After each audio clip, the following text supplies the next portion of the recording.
Overwatch 2 dropped a surprise balancing hotfix. A big one. Let's have a look.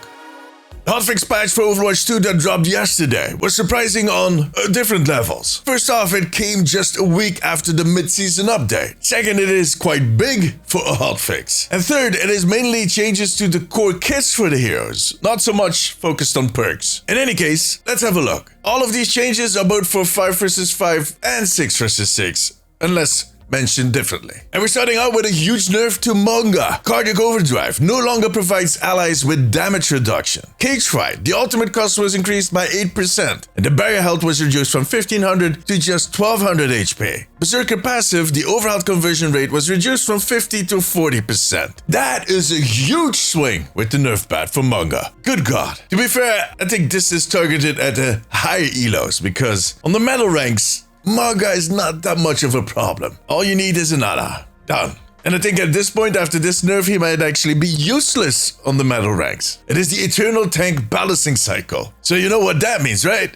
A Roadhog buff. Take a breather. Maximum healing increased from 400 to 450. Roadhog, ultimate cost reduced by 12%. Yeah, like I said, the Eternal Cycle. And these changes are going to impact the metal ranks way more than the Mauga changes. Should be interesting. I'm thinking that we'll see both of these changes adjusted or rolled back a little bit somewhere in the next few patches. Winston, Primal Rage, the ultimate cost was increased by 10%. Yeah, I'm not sure why though. Zarya, the energy degeneration rate increased from 2 to 2.5 per second. Zarya is mainly a tank in 6 vs 6. I mean, she is useful in 5 vs 5, but 6 vs 6 is where she shines. That is her realm, her kingdom. And within that kingdom and that realm, these changes make a lot of sense. In 5 vs 5, it might become a little too difficult to keep your energy up at this point. We'll see. Cassidy, Peacekeeper. Primary fire fall-off range increased from 20 to 25 meters, and the secondary fire damage increased from 45 to 50. I mean,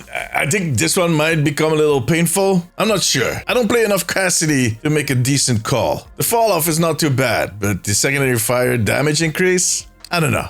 We'll see. Echo. Base health reduced from 225 to 150, and the shield health increased from 0 to 75. So basically there's a health shield swap, which makes Echo less reliant on support. Now, in case you're facing a really good Echo, that is going to be problematic.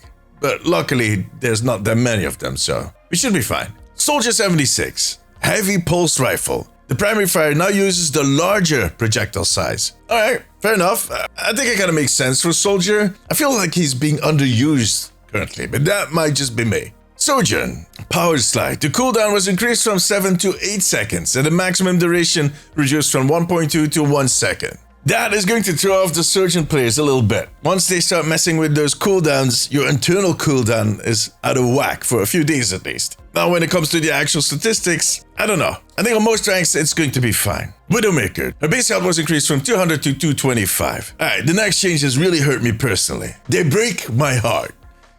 Wait. Oh yeah, my heart. Ana. Biotic Grenade. The cooldown was increased from 12 to 14 seconds for non-6 vs 6 games. The cooldown was increased from 10 to 12 seconds for 6 vs 6 games. And her strike perk, the self-nano boost duration was reduced from 8 to 6 seconds. Again, that internal cooldown is going to feel off for a few days. But apart from that, flasks are such an important tool to set you apart from other supports as an Ana player, especially on those ranks where your sleep accuracy might be a little low. I'm guessing that her double flask perk made it a little too strong. The nerf to strike for me personally is less of an issue, but I think some people are going to disagree. Juno. The ultimate cost on her orbital ray was increased by 10%. Man, I don't get it. Well, look, I kinda do. The thing is, Juno feels really weak right now for me personally. I'm not having fun when I'm playing Juno. But I do get that her ultimate is actually beneficial for the whole team, so the balancing of that ability is not directly tied into her, if that makes any sense. But I do think they need to cut her some slack. I loved playing her in, well, let's say the first few cycles, but then patch after patch they just nerfed her to the point where I'm no longer interested in playing Juno, which is kinda sad. She was fun. In any case, these were all of the changes they deployed yesterday, so these are all live. And like I said, it is a long list, especially for a hotfix. But tell me, what do you think about all of these changes? Let me know in the comments. For now, however, that was it. If you like this video, give it a thumbs up. It always helps me out. I also want to thank my patrons and YouTube members. You too can become a member over on patreon.com/theomnicpost and right here on YouTube to unlock exclusive rewards. If you have a few minutes left, maybe check out one of my other videos. But above all, take care of yourself, take care of each other. Bye bye.